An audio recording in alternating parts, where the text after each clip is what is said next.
Science you can try at home. So what you'll need for this experiment, called the Cartesian Diver,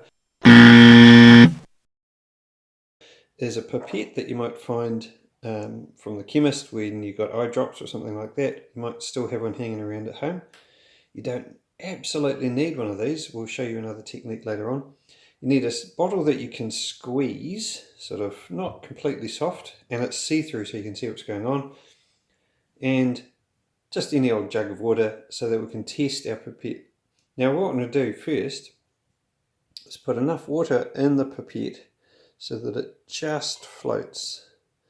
So you can see there, it's bobbing just on the surface of the water, and most of it's below the surface. That's what we want. Floating, but only just. Then, once that's got the right amount of water in it, you can usually adjust it with the squeezy bulb on the top. Pop it into here. You can see it bobs down like that. Screw your lid onto the top, make sure it's sealed. This one is one that you can release the pressure on for when you're drinking it, but we want it popped down so it's sealed. Then, give the thing a bit of a squeeze and see if you can make it dive, because that's ultimately what we're aiming for here. So you can see I'll try to slowly turn it around so you can get more of the, oh no, it's not going to work, is it?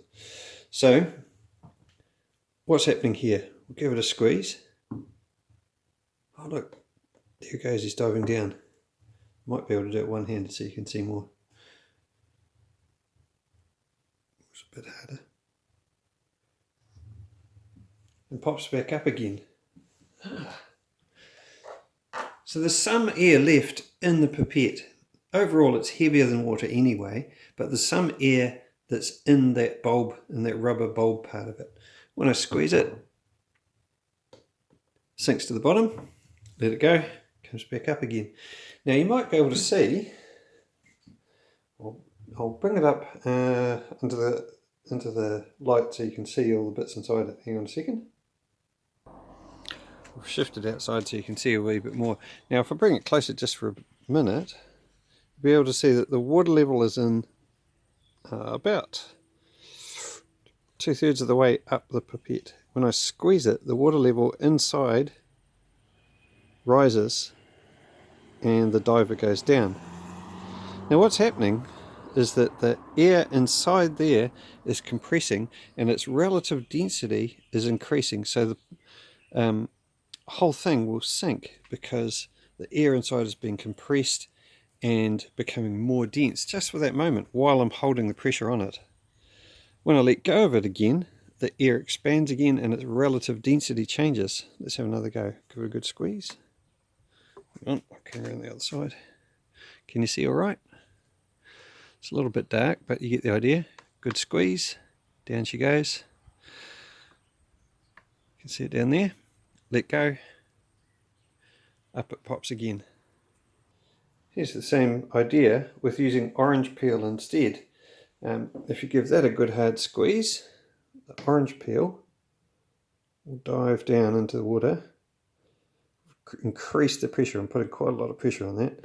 Let it go, and very slowly, orange peel or lemon peel will come back up. Now it won't do it forever, because eventually what we do is we squash it so much that the air bubbles inside the peel eventually all come out, and it'll eventually just sink down to the bottom. It's actually making its way down to the bottom there. Its relative density is greater than that of the water. Let the pressure go again, and the